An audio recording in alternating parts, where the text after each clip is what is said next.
If he doesn't start against United, then that's a pretty good indicator that maybe something's going on. Hey guys, what's going on? Pride London here. You guys know what to do as usual. Like, subscribe, all that good stuff. Today we are previewing the Chelsea versus Man United game that is happening this Monday. In general, my opinion on this game is a must not lose. A lot of people are saying it's a must win, obviously, because if we win, then that strengthens our gap on United for top four. It's all good. In terms of must, like, we have to at least get a draw. A loss it's just a failure all around. Like, we cannot accept a loss by any means here. We fight till the end for at least a draw. A win is absolutely amazing. It puts us ahead of United by a good bit. Top four is a little more solidified. At this point, it's still in our hands, and that's the point that we really need to keep ourselves in. We don't want to leave it till the last day of the season and we're relying on Man United to drop points or Spurs to drop points. We can't be relying on Man United or Spurs to be dropping points because we ended up dropping out of the top four. Like, while it's in our hands, we're fine, but we need to make sure we're getting a minimum of draw because that just keeps us in top four. No progress from United on us, so that's the minimum. Ideally, of course, we want to win. Our form against United as of recently hasn't been great. This season, we've already lost 2-1 in the Carabao Cup, I think it was, to them, and 4-0 in the league. And I think before that, we lost in the FA Cup, maybe 2-0, I think that game was. Not the best of form. I don't see United as that. I don't see them as that bad of a team, or that good of a team, rather. Like, in general, I think United fans should agree with me this season. They've been poor. Like, this is not the United we know. So I don't necessarily fear United. Even after those results, I don't fear United because I know we should be beating them. But they seem to always turn up against us. It's like how some of the lesser, lower end table teams do. They'll be crap all season, then we play like Crystal Palace, and all of a sudden they look like prime Barcelona, and they end up scoring against us and getting a win or a draw or something where they shouldn't have. It just feels like one of those scenarios. But United are good on the counter-attack. Even though they've lost Rashford, there's still a bit of a goal threat there. And of course, they've brought in Bruno Fernandes, who is a pretty good bring-in for them. Like, he looked good in his first game. It's going to be a more difficult game for him, obviously. Against Chelsea, much better team, and our midfield is probably our strongest area realistically. We're struggling to play all of our best three midfielders because, like, having them all on the pitch at the same time is not always the best thing. But yeah, Bruno Fernandes shouldn't get as much time on the ball, but he is definitely a strong candidate for a good performance from United. My predicted lineup for this game then for Chelsea is going to be Kepa, Arrizabalaga in goal. I don't think Willy Caballero realistically has it in him to be, our number one keeper from now. There's rumours that there's been falling outs with Kepa saying that, I've played the last game that I'm going to play for Chelsea, that's it. I don't think that's necessarily the case. Obviously, we'll see. If he doesn't start against United, then that's a pretty good indicator that maybe something's going on. But I think Kepa will start. I'd be surprised if it was Caballero. Frank does have a lot of respect for Caballero, but you've got to remember that realistically, Kepa is the better keeper. He is also younger, and hopefully we can just iron out the mistakes that he's been, showing this season, where he should be making saves realistically and hasn't been one of the worst keepers in the league. Hopefully we can move past this and start, he can use that experience of being dropped and sort of soar back up to the heights of where Kepa should be. Then at left back, I am going for Azpilicueta. I could see Marcos Alonso fitting into this game quite well, but then it leaves us a bit vulnerable on the counter-attack because we don't have someone like Tomori there, because we have seen earlier on in the season, if we play Marcos Alonso, we basically need Tomori there because he's very fast and very physical. He can cover that ground to get back, and if Marcos Alonso is a bit too far up the pitch, ball gets played down the wing, Fikayo Tomori is hella fast and he can get down that wing in order to sort of cut the play down. So realistically, I think it's going to be Azpi. The two centre-backs, I'm going to go with Christensen and Rudiger. Rudiger's got a good like sort of leadership to him for the back line, so I quite like having Rudiger in there. And Christensen's actually been performing pretty well in the past few games. He's been dominating a lot more than he normally does, given his sort of... He's quite tall, but he's not very bulky, so normally he can get sort of bullied around a lot. But he hasn't been. He's been winning a lot of his headers as well. This guy's been looking pretty damn good, so I'm going to put Christensen in there. And then at right back, we're going for Reece James, of course. His crosses could be very key in this game because Tammy, he's going to need a goal soon because he's sort of slumped out of it a little bit. But yeah, Reece James's crosses in this game could be vital because we know he's capable of beating a man or two and getting a cross in, and those could be lethal.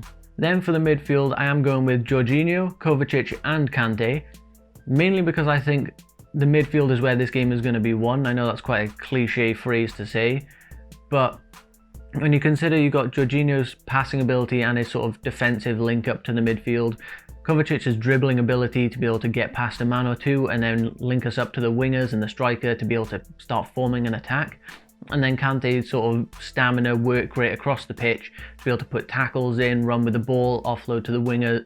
I think it could be a really good combination, and we're also going to need, in terms of defensively, players capable of making a tackle, and obviously Kante's amazing at that. Kovacic has shown real good tackling ability this season, and Jorginho can be pretty damn good in tackling too. So I think there you've got really strong defensive midfield and attacking midfield because they've all got a sort of unique elements to their game. None of them are sort of the same as each other, and they can really help us move the ball forward or, you know, structurally at the back be very secure. Then for my wingers, I'm going to be going with Pulisic. I assume he's going to be ready to play. Like, we've seen that he's back in training and he seems to be getting back from his injury. Frank hasn't had his press conference yet, so we're not entirely sure if he's fine. But if he's not fine, then I'd be putting Willian in there. And then on the other wing, we're going for Callum Hudson-Odoi. And of course, the striker, Tammy Abraham. It has to be him. So there you have it. That's my predicted lineup. I think the key player within our side is going to be Callum Hudson-Odoi. Mainly because we have seen over the past few weeks, he's been looking really good, like capable of sort of getting that dynamic pace, the burst of pace, the skill, like the confidence. Like, he's been getting a lot of that back that he sort of lost with his injury. It's sort of flowing back to him a little bit in the recent weeks, and I really think we could see him sort of, you know, bursting down that wing. He's got Reece James behind him, capable of laying off for a cross. He's capable of beating a man, getting a good cross in. Tammy has to start using these crosses and getting his head on the ball. As well as I think we need to start, it's always a dangerous tactic, but I do think we need to start deploying more bodies in the box when we're seeing these crosses in. Because if you look at some teams like City, they've got players on the edge of the box, in the box, everywhere, ready for wherever this ball falls. Whereas for us, when we cross in, it seems to be, we've got the striker in there, the other winger maybe on the opposite side, and then Kovacic maybe on the edge, somewhere like that, like Mason Mount, somewhere about there. But realistically, there's one or two players in the box, and I'm not a massive fan of it because it's very easy to defend against. If you mark those two players, there's not really much else of a threat. We're keeping our midfield quite far back. Obviously, our full backs are capable out on the wings, but that's not a goal threat at that point. That's, you know, the opportunity to create a chance.